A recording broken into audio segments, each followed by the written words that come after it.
હાય મિત્રો, કેમ છો? મજામાં? તો મિત્રો આજે આપણે આવી ગયા છે કોલેજ રોડની જે કેનાલ છે, કેનાલ ઉપર દ્વારકાધીશ ટી સ્ટોલ છે, એના બાજુમાં જ અહીંયા આગળ ફૂડ સ્ટોલ ને બધું ચાલે છે.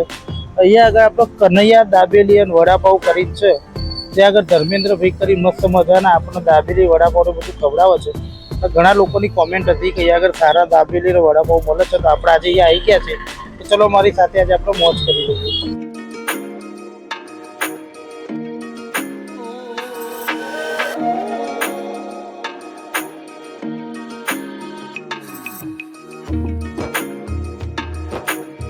તો ચલો મિત્રો આપણે ત્યાં જોઈએ અને જાણીએ કઈ રીતનું જોઈએ. તો કાકા જય મહારાજ. જય મહારાજ. હું મારા સબસ્ક્રાઈબર લઈ તમારે ત્યાં આવી ગયો છું. તો એ તમારું દાબેલી વડાપાઉં નું કઈ રીતનું છે, કઈ રીતનું એનું મારા સબસ્ક્રાઈબર થોડી જાણકારી આપી દો.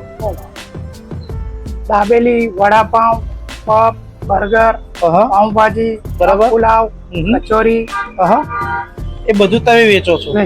અચ્છા, તમારે જે લારી જે છે, સ્ટોલ જે છે તમારો, એનો ખુલવાનો ટાઈમિંગ કેટલા વાગ્યાનો? સવારે 11 થી સાંજે 7 વાગ્યા સુધી. અચ્છા, અને કોઈ દિવસ રજા રાખો છો ખરા? રજા નહીં રાખી. કોઈ દિવસ રજા નહીં. અચ્છા, તમારી જે આટલી બધી પ્રોડક્ટ જે છે એમાં સૌથી વધારે વેચાતી કોઈ વસ્તુ હોય તો જેના અંદર કસ્ટમર એવું જ કે વારંવાર જે ખાવા માંગતું હોય તે કઈ વસ્તુ છે? અમારી ફેમસ દાબેલી અને મંચુરિયન બર્ગર. અચ્છા, દાબેલી અને મંચુરિયન બર્ગર અને મગ પુલાવ. મગ પુલાવ. તો મંચુરિયન જે બર્ગર જે છે એની પ્રાઇસ શું છે? 30 રૂપિયા. 30 રૂપિયા. અને દાબેલી ના 20 રૂપિયા. અને પુલાવ 30 રૂપિયા. અચ્છા, તમારી કોઈ બીજી કોઈ બ્રાન્ડ છે ખરી? છે પંજાબ બેકરી ની સામે. પંજાબ બેકરી સામે શું નામ છે? કનૈયા દાબેલી વડાપાઉં. અચ્છા, એનો ટાઈમિંગ એ જણાવી દો. સવારે 10 થી રાતના 11. અચ્છા, ત્યાં પણ આ દાબેલી ને વડાપાઉં ઓકે. ચલો મિત્ર, આપણે એની જે લારી જે છે એનું પણ આપણે જે આખું સ્ટોલ આખું બતાવી દઈએ. તો આ છે શું છે એનું બોલતા રહેજો. સિંગ, બરાબર, મીઠી ચટણી, બરાબર, સેવ, અચ્છા, તેલ. તેલ કાકા સારું ક્વોલિટી નું વાપરો છો? એક નંબર. કયું વાપરો છો? કપાસ. વાહ વાહ વાહ. ડુંગળી. વાહ વાહ વાહ. મગ પુલાવ. વાહ વાહ વાહ વાહ વાહ. વડા, વડાપાવ બધી રેગ્યુલર છે. અને આ શું છે આના અંદર? દાબેલી નો મસાલો. વાહ મિત્રો, દાબેલી નો મસાલો જુઓ. તો આપણે કાકા દાબેલી તમે કઈ કઈ વેચો છો? સાદી દાબેલી, બટર દાબેલી, અચ્છા, ચીઝ બટર દાબેલી, અચ્છા, સ્વામિનારાયણ દાબેલી. બરાબર. એ બધાનો એક જ ભાવ છે? એક જ ભાવ. કોઈ પણ વસ્તુ લે? ચીઝ બટર ના જુદા જુદા. ચીઝ બટર ના કેટલા થાય? બટર ના 30, ચીઝ ના 50. અચ્છા, ઓકે.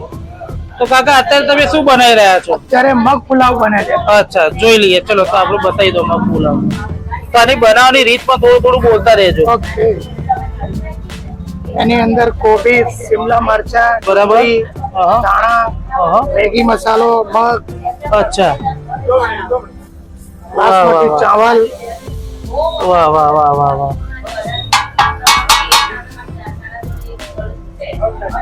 હવે આના અંદર શું શું પડશે બીજું? દહીં, અચ્છા, ની ચટણી, એ બધું બનાવતા રહો, અમારે બતાવી દઈએ કઈ રીતનું છે કઈ રીતનું. વાહ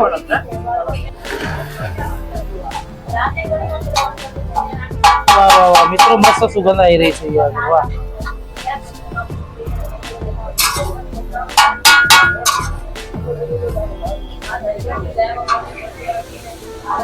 વાહ વાહ વાહ વાહ વાહ વાહ.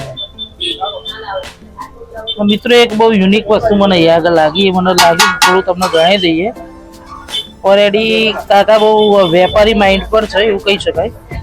આ જે તવો છે ઓલરેડી ગરમ થવાનો, તો આના બાજુમાં જે વડા છે, આ જે પફ છે, એ બધું એની ગરમીથી ગરમ ગરમ કસ્ટમરને મળે. એ પણ એક કાકાનો યુનિક આઈડિયા છે. એ પણ મને થોડું લાગ્યું, થોડું જણાવી દઈએ. આપણે એ બતાવી રહ્યા છીએ. તો કાકા વાહ વાહ વાહ, પગાર બહુ જોરદાર. હવે આ મિત્રો આ રીતે મગ પુલાવ આજે છે એ આગળ રેડી થઈ રહ્યો છે. હવે અહીંયા આવી ગયો ડીશ ના અંદર મગ પુલાવ. હવે આના અંદર જે જે પડશે આપણે આના અંદર બતાવી દઈએ. કાકા આજે ડીશ જે છે એ કેટલા રૂપિયાની? 30 રૂપિયા. 30 રૂપિયામાં આટલું બધું? વાહ વાહ વાહ. આના અંદર મિત્રો પડી રહ્યો છે લસણ ની ચટણી. અચ્છા, લસણ ની ચટણી, સોરી, લસણ ની ચટણી હતી. હવે કાકા જે જે પડતે બોલતા રહેજો. દહીં, બરાબર, ડુંગળી. વાહ વાહ વાહ વાહ વાહ વાહ વાહ વાહ. હવે આ ચાટ મસાલો. અચ્છા, બરાબર છે, બરાબર છે. અને આના જોડે ચમચી. વાહ વાહ વાહ વાહ. હવે આના કોઈ મિત્રો અહીંયા આગળ હાથે ગરમ ગરમ બની રહ્યા કસ્ટમરને મળી જાય. હવે આપણે જોઈ લઈએ કઈ રીતનું છે. તો મિત્રો અહીંયા આગળ જે મગ પુલાવ તૈયાર થયા હતા જે કસ્ટમરને આપે તો આપણે એનો રિવ્યુ પણ જોડે જોડે લઈએ જ લઈએ. તો સાહેબ તમારું નામ? નારાયણભાઈ. નારાયણભાઈ, તમને આ જે મગ પુલાવ જે છે એ કેવો લાગ્યો? બહુ મસ્ત લાગે. અચ્છા, ટેસ્ટની વાત કરીએ તો તમે 10 માંથી આ મગ પુલાવને કેટલું રેટિંગ આપશો? 10 માંથી કેટલા માર્ક્સ આપશો? 10 માંથી 10 કે 8 કે 7 કે કેટલા? 10. 10 માંથી 10. તો તમે તમારા કોઈ મિત્રને કહેશો કે અહીંયા આગળ મગ પુલાવ ને બધું ખાવા માટે આવે? હા. ઓકે. તો મિત્રો અત્યારે દાબેલી બની રહી છે તો આપણે જાણી લઈએ કઈ રીતે છે. તો કાકા જે નાખતા એ બોલતા જજો. મીઠી ચટણી, લસણની ચટણી, હા, દાબેલીનો મસાલો, જે કાકા આ બાજુ રાખીને થોડું બતાવો. સિંગ, બરાબર. સેવ, અચ્છા કાકા, તમે સેવ કઈ વાપરો છો? નાયલોન સેવ, નાયલોન. મોરી, રતલામી સેવ. અચ્છા, જો મિત્રો આ રીતે. ઓકે. હવે આ રીતે તેલ નાખી દીધું. હવે આ ગરમ થશે. હવે જોડે જોડે ગરમ થાય ત્યાં સુધી તમારા વડાપાવ જે છે એ પણ થોડું અમારા સબસ્ક્રાઈબર થોડું બતાવી દો. આ એક વડાપાવ. વડાપાવના અંદર જે તમે નાખતા એ પણ થોડું થોડું બોલતા રહેજો, જે એની મેકિંગ પ્રોસેસ હોય એ રીતની. તો મિત્રો આ રીતે વડાપાવ માટે પાવ જે છે એ કટ થઈ ગયો છે. વડાપાવનો પાઉં જુદો આવે છે, અચ્છા દાબેલીનો પાઉં જુદો આવે છે. અચ્છા, તો આ શેનો પાવ છે? આ વડાપાવનો પાઉં છે, આ લસણનો મસાલો છે. અચ્છા, જોઈ લો મિત્રો, આપણે બતાવી દઈએ. વાહ વાહ વાહ વાહ વાહ વાહ. ગરમા ગરમ વડો છે. અચ્છા, અને કાકા વડાપાવની પ્રાઇસ કેટલી છે?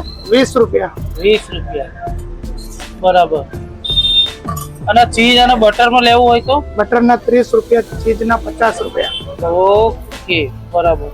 તો મિત્રો એવું કહી શકાય કે ચોમાસાની સિઝન અંદર ગરમ ગરમ વસ્તુ ખાવું સેહત માટે સારું હોય છે. તો હું પણ તમને રેકમેન્ડ કરીશ કે તમે કોઈ પણ જગ્યાએ નાસ્તો કે એવું કરતા હોય તો આવું ગરમ ગરમ તમને ખાવાનું મળે એનું વધારે પ્રિફરન્સ અમે રાખજો. વાહ વાહ વાહ. જો મિત્રો બનીને અત્યારે રેડી થઈ ગયું છે. મસ્ત મજાનો ધુમાડો બતાવી દઈએ. વાહ વાહ. જો ત્યાંથી કટ થઈ જશે. ત્યાંથી કટ થઈ ગયા પછી સીધ જોઈએ આગળ. સીધી આ પ્લેટ એમની રેડી થઈ ગઈ છે. આ ભાઈ આ પ્લેટના અંદર રેડી. આ જો બતાવી દઈએ. દાબેલી. આ દાબેલી આ રીતે એથી રેડી થાય અને એથી ડાયરેક્ટ ગરમ ગરમ સીધી કસ્ટમરને સર્વ થઈ જાય. તો મિત્રો આપણે જે વડાપાવ જે ભાઈ ખાઈ રહ્યા છે એમના વિશે થોડું જાણી લઈએ. તો સાહેબ તમારું નામ? ધ્વાલભાઈ. અચ્છા, આ જે વડાપાવ જે છે એનો ટેસ્ટ તમને કેવો લાગ્યો? એક નંબરનો સારો, મસ્ત. અચ્છા, આપણે રેટિંગ ની વાત કરીએ તો તમે 10 માંથી કેટલું રેટિંગ આપશો? 10 માંથી 10. અચ્છા, તો તમે તમારા કોઈ મિત્રને કહેશો કે અહીંયા આગળ વડાપાવ ખાવા માટે આવે? હા, કહીશું ને. ઓકે મિત્રો, અહીંયા આગળ એક કાકા પણ દાબેલી ખાઈ રહ્યા છે તો આપણે એમના વિશે પણ થોડું જાણી લઈએ. તો કાકા તમારું નામ? નટુભાઈ. અચ્છા, તમે અહીંયા આગળ દાબેલી જે ખાઈ રહ્યા છો તેનો ટેસ્ટ કેવો છે? એકદમ સરસ છે, ફાઇન. અચ્છા, તો તમે તમારા કોઈ મિત્રને કહેશો કે અહીંયા આગળ નાસ્તો કરવા માટે આવે? હા, કહીશું. આપણા રેટિંગ ની બાબતે તમે 10 માંથી આ વડા જે તમારું જે દાબેલી જે છે એનો કેટલું રેટિંગ આપશો? 10 માંથી 10. ઓકે. અચ્છા, જે વિડીયો તમારી જે યુટ્યુબ ઉપર જોઈ રહ્યા છે જે લોકો, એ લોકો તમે આ જગ્યા વિશે શું કહેવા માંગશો? આવવાનું. મિત્ર મંડળ બધા જોતા એમને બધાને આપવાનું. ઓકે કાકા, વાહ, વેરી ગુડ, થેન્ક યુ. તો મિત્રો આપણે એડ્રેસની ફરીથી વાત કરી લઈએ તો આગળ કોલેજ રોડ પર કેનાલ છે, આ બાજુ તમે જોતા હશો. કેનાલની આગળ જે સંકેત સેલ્સ ઇન્ડિયા છે એની એક્ઝેક્ટ ઓપોઝિટ સાઈડના અંદર કનૈયા દાબેલી વડાપાવ છે. અને આ બાજુ તમે જુઓ તો દ્વારિકાધીશ ચા વાળું જે કાઉન્ટર જે છે જે દુકાન એના આગળ આ રીતે ફૂડ સ્ટોલ બધા છે. એના અંદર 3rd નંબરનું આ જે છે એ આગળ સ્ટોલ, ત્યાં આગળ અવશ્ય પધારજો.